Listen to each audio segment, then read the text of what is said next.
পাছতে ৰাজ্যত আৰম্ভ হল প্ৰতিবাদ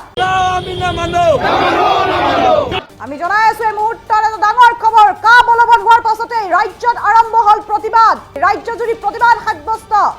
কা বলবৎ হোৱাৰ পাছতে ৰাজ্যজুৰি প্ৰতিবাদ সাব্যস্ত প্ৰতিবাদস্থলীত উপস্থিত হৈছে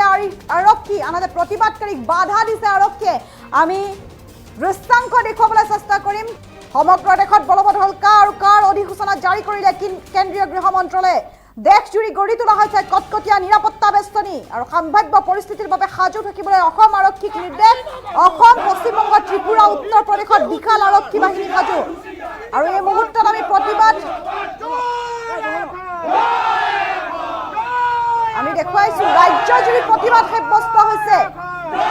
আৰু কটন বিশ্ববিদ্যালয়কে ধৰি ৰাজ্যৰ ভিন্ন প্ৰান্তত আৰু কা বলবৎ হোৱাৰ পাছতে ৰাজ্যত আৰম্ভ হল প্ৰতিবাদকাৰীক বাধা আৰক্ষীৰ ইতিমধ্যে সমগ্ৰ ৰাজ্যতে কা নামানাৰ হুংকাৰ দি প্ৰতিবাদ সাব্যস্ত হৈছে উত্তাল প্ৰতিবাদ সাব্যস্ত হৈছে উজনিৰ পৰা নামনিলৈকে প্ৰতিবাদ সাব্যস্ত হৈছে এই কাৰ নামত আচলতে কা সন্দৰ্ভত যি প্ৰতিবাদ সাব্যস্ত হৈছে সমগ্ৰ ৰাজ্যত এই সন্দৰ্ভত আমাৰ লগত মন্তব্য আছে সেই মন্তব্য আমি আগবঢ়াইছো কা আপোনালোকে প্ৰযোজ্য কৰিছে আমাৰ ক'বলগীয়া নাই কিন্তু প্ৰতিবাদ যিদৰে বিগত সময়ত হৈছিলে অসম ৰক্তাক্ত এটা পৰিৱেশ সৃষ্টি হৈছিলে সেই পৰিৱেশ কিন্তু এতিয়া পুনৰ সৃষ্টি হ'ব তাতোকৈ বেছি প্ৰতিবাদ হ'ব।